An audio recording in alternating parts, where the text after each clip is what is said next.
Waiting for him inside will be the Master of the Household, Vice Admiral Sir Tony Johnson-Burt, who will lead the King into his apartments where his equerries, and of course also later on the pages who will be looking after the King and Queen Consort will be assembled. And the State Bentley, one of a number of state vehicles, so bespoke to the Queen. It has special sections where she could put her handbag, specially fitted to her. What we don't know is if Queen Camilla has the same taste in handbags as Queen Elizabeth II. But you know, it's reinforced, isn't it? It's heavily protected. It is a secure car for this very short distance to travel.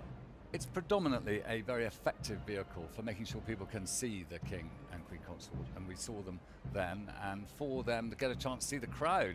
And after all, it's the crowd that's kept them awake all last night, I expect, because their bedrooms must be one of the sets of windows that look out over the Mall. And I don't think that was a quiet crowd last night from everything I've heard.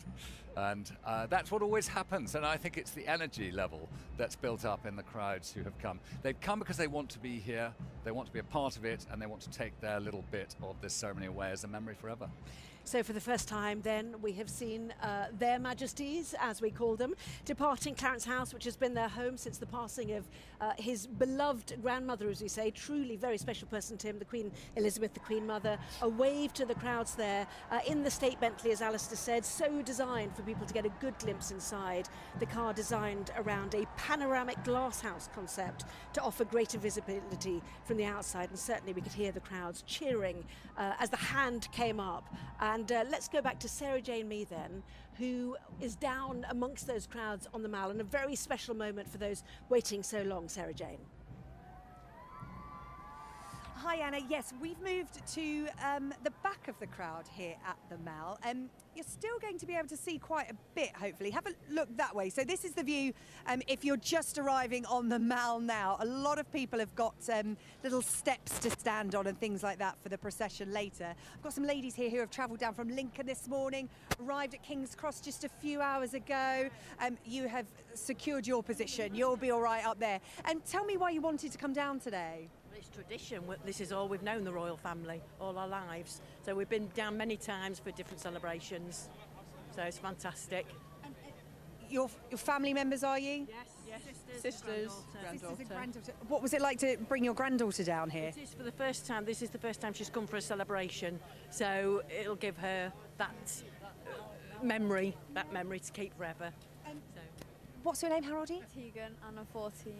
14. And what does this mean to you, Tegan? Because we've heard a lot about how King Charles appeals to younger Britons in terms of he's into environmental issues, he's quite progressive thinking. What do you think about King Charles? He does great work, doesn't he? Yeah. He does great work for the environment, and we just follow him, and very positive. Yeah, he works a lot with young people, doesn't he? Tegan, what are you most looking forward to seeing? Probably the balcony. Yeah, the balcony. You'll probably get a good view, actually, because they're going to open up the barriers behind us and you can actually get on the Mall and go up to Buckingham Palace. So you're actually at the end of the Mall nearest Buckingham Palace. So you're in a good place. That's what we're waiting for, isn't it, really? Yeah. That is what we're waiting for. And also there's going to be that part during the ceremony today where you can, take your oath to the King, if you like, as well, and speak the words as well, which was only, for those in the Abbey before. Will you be taking part in that? Is that something that's important to you today? Absolutely, why not? Yeah, definitely.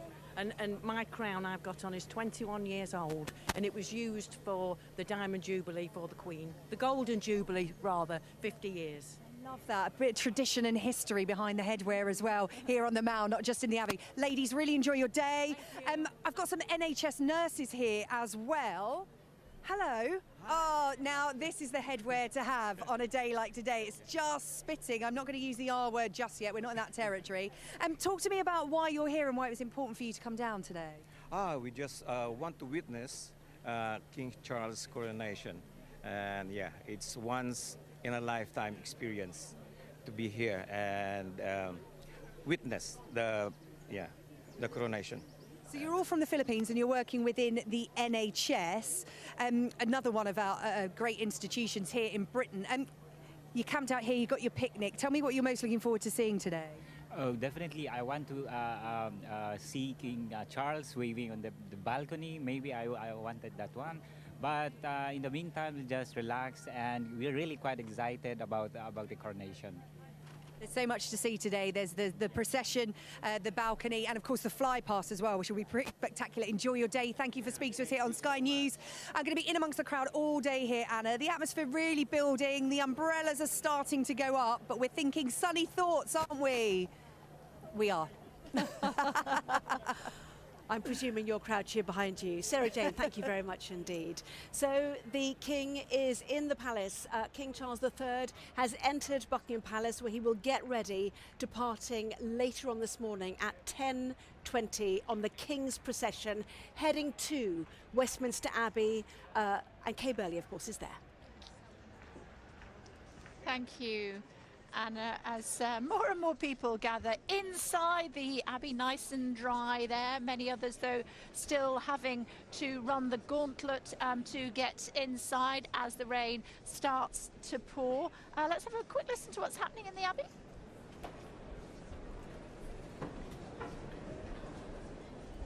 Oh, and as with all plans, the music has just stopped, but of course we'll hear plenty more John Kerry there speaking, I think, to the former leader of the Lib Dems there, Nick Clegg, of course.